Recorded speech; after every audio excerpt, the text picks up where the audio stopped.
स्वच्छतेविना देव नाही असं समाज प्रबोधन करणारे गाडगे महाराज या अमरावती शहरात गाडगे बाबांच्या समाधीपासून आज युथ काँग्रेसच्या वतीने स्वच्छता मोहीम युथ काँग्रेसनी हाती घेतली।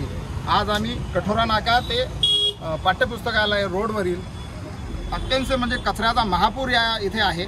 आमचं या मागचा उद्देशच साफसफाईचा हा आहे की प्रशासनाला कुठेतरी जाग आली पाहिजे आणि शहराची जी परिस्थिती शहरातील लोकप्रतिनिधी व महानगरपालिका प्रशासनाने करून ठेवली आहे, या प्रशासनाला जागा करण्याकरिता ही युथ काँग्रेसनी मोहीम हाती घेतलेली आहे।